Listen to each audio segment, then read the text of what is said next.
Okay, good evening. We're back with Deuteronomy chapter 13, a warning against idolatry. Suppose there are prophets among you, and those who have dreams about the future, and those promise you signs and miracles, and the predicted signs or miracles take place. If the prophets then say, "Come, let us worship the gods of foreign nations," do not listen to them. The Lord your God is testing you to see if you love him with all your heart and soul. Serve only the Lord your God and fear him alone. Obey his commands, listen to his voice, and cling to him. The false prophets or dreamers who try to lead you astray must be put to death, for they encourage rebellion against the Lord your God, who brought you out of the slavery in the land of Egypt. Since they try to keep you from following the Lord your God, you must execute them to remove the evil from among you. Suppose your brother, son, daughter, beloved wife, or closest friends comes to you secretly and says, "Let's go worship other gods that neither you nor your ancestors have known." They might suggest that you worship the gods of peoples who live nearby or who come from the ends of the earth.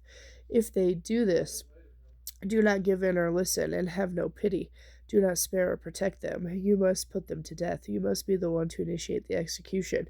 Then all the people must join in. Stone the guilty ones to death, because they have tried to draw you away from the Lord your God, who rescued you from the land of Egypt, the place of slavery. Then all Israel will hear about it and be afraid, and such wickedness will never again be done among you. Suppose you hear in one of the towns the Lord your God is giving you that some worthless ramble among you have led their fellow citizens astray by encouraging them to worship foreign gods. In such cases, you must examine the facts carefully. If you find it is true and can prove that such a detestable act has occurred among you, you must attack the town and completely destroy all its inhabitants as well as all the livestock. Then you must pile all the plunder in the middle of the street and burn it. Put the entire town to the torch as the burnt offering to the Lord your God.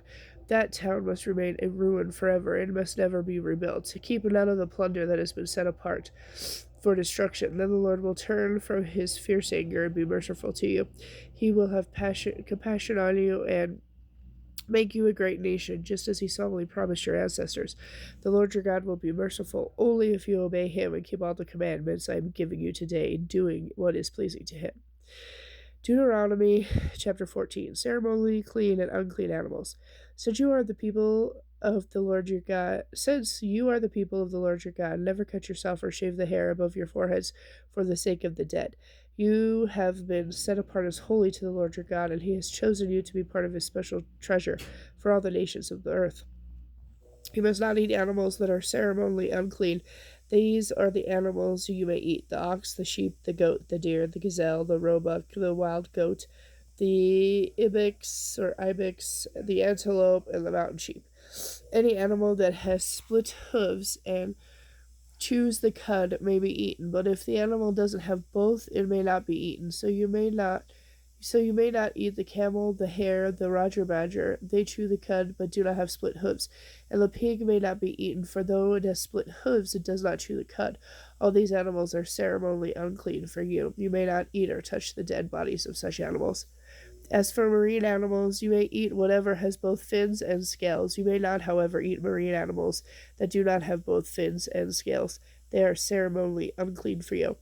You may eat any bird that is ceremonially clean. These are the birds you may not eat: the eagle, the vulture, the osprey, the buzzard, kites of all kinds, ravens of all kinds, the ostrich, the night eagle, the seagull, the hawks of all kinds, the little owl, the great owl, the white owl, the pelican, the carrion vulture, the cormorant, the stork, horns of all kinds, the hopi, and the bat. All flying insects are ceremony unclean for you and may not be eaten, but if you may eat any winged creature that is ceremonially clean. Do not eat anything that has died a natural death. May give it a foreigner you may give it to a foreigner living among you, or you may sell it to a foreigner, but do not eat it yourselves, for you are set apart as holy to the Lord your God. And do not boil a young goat in its mother's milk. The giving of tithes. You must set aside a tithe of your crops, so 1/10 of all the crops you harvest each year. Bring this tithe to the place the Lord your God chooses for his name to be honored, and eat it there in his presence. This applies to your tithes of grain, new wine, olive oil, and the firstborn males of your flocks and herds. The purpose of tithing is to teach you to always to fear the Lord your God. Now, the place the Lord your God chooses for his name to be honored might be a long way from your home.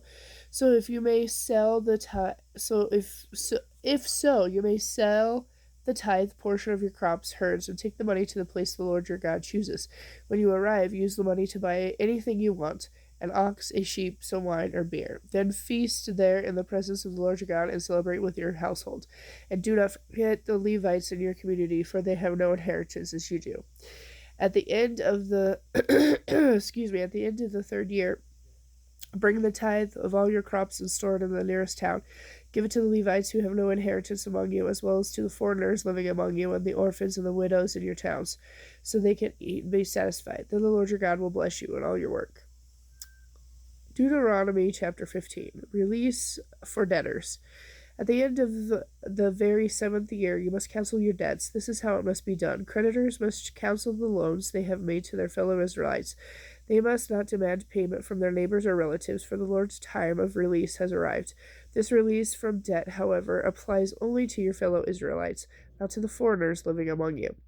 There should be no poor among you, for the Lord your God will greatly bless you in the land he is giving you as a special possession. You will receive this blessing if you carefully obey the commands of the Lord your God that I am giving you today. The Lord your God will bless you as he has promised. You will lend money to many nations, but will never need to borrow. You will rule many nations, but they will not rule over you. But if there are any poor people in your towns, when you arrive in the land the Lord your God is giving you, do not be hard-hearted or tight-fisted toward them. Instead, be generous and lend them whatever they need. Do not be mean-spirited and refuse someone a loan because the year of the release is close at hand. If you refuse to make the loan and the needy person cries out to the Lord, you will be considered guilty of sin. Give freely without begrudging it, and the Lord your God will bless you in everything you do. There will always be some among you who are poor. That is why I am commanding you to share your resources fairly with the poor and with other Israelites in need. Release of Hebrew slaves. If an Israelite man or woman voluntarily becomes your servant and serves you for 6 years, the seventh year you must set that servant free. When you release a male servant, do not send him away empty-handed. Give him a generous farewell gift for your flock, your threshing floor, your wine press. Share with him some of the bounty with which the Lord your God has blessed you. And remember that you were slaves in the land of Egypt, and that the Lord your God redeemed you. That is why I am giving you this command. But suppose your servant says, I will not leave you because he loves you and your family, and he is well off with you. In that case, take an awl and push it through his earlobe into the door. After that, he will be your servant for life. You must do the same for your female servants. Do not consider it a hardship when you release your servants. Remember that the 6 years they have given you the services worth double the wages of hired workers, and the Lord your God will bless you in all you do. Sacrificing firstborn male animals. You must set aside for the Lord your God all the firstborn males from your flocks and herds. Do not use the firstborn of your herds to work your fields, and do not share the firstborn of your flocks. Instead, you and your family must eat these animals in the presence of the Lord your God each year at the place he chooses.